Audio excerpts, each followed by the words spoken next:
Next, President Trump, as we say, just landing in Switzerland as tensions with European leaders are high over his moves to take Greenland.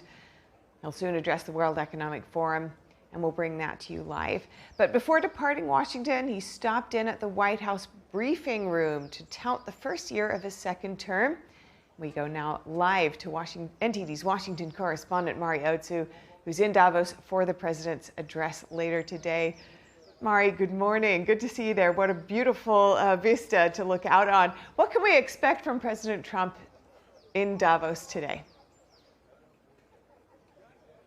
Sure. Good morning to you guys, too, Steph and Carrie, in New York. I think it's actually maybe warmer here than it is in New York today. And that's right. President Trump, yesterday, it marked a year since he first returned to the White House for his second term. And he's certainly showing no signs of slowing down. As you said just moments ago, he arrived in Zurich and now he's en route to Davos, where he'll be addressing the World Economic Forum today. He's expected to preview some of his upcoming economic policies for this year. And earlier this month, President Trump also teased that he'll be announcing some new housing and affordability proposals here at the forum. That's as he called on Congress to codify banning institutional investors from buying single-family homes. And actually on his way last night, he signed an executive order doing just that.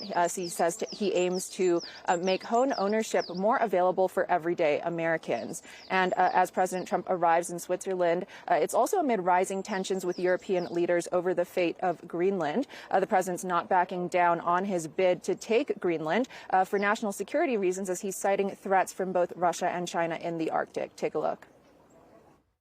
We have to have it. They have to have this done. Let's put it this way. It's going to be a very interesting Davos.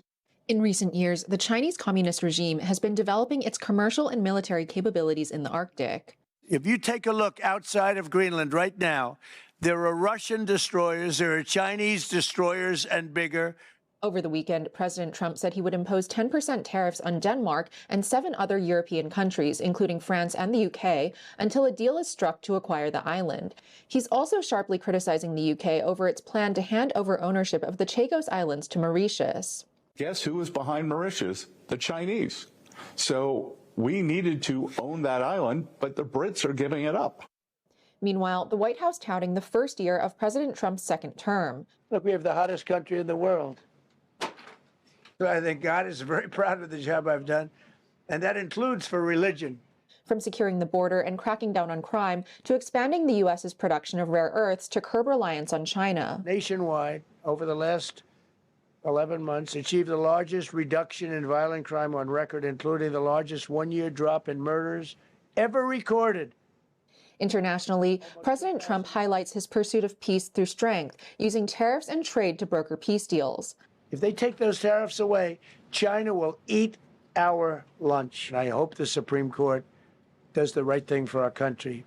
Multiple armed conflicts were brought to an end, including between India and Pakistan, Cambodia and Thailand, and the Congo and Rwanda.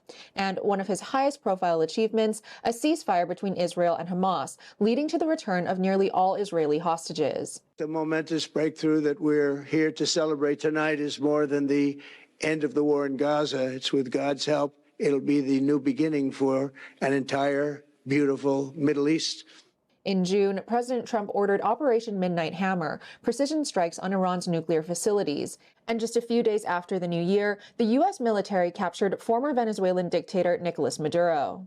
We built Venezuela oil industry with American talent, drive, and skill, and the socialist regime stole it from us during those previous administrations, and they stole it through force.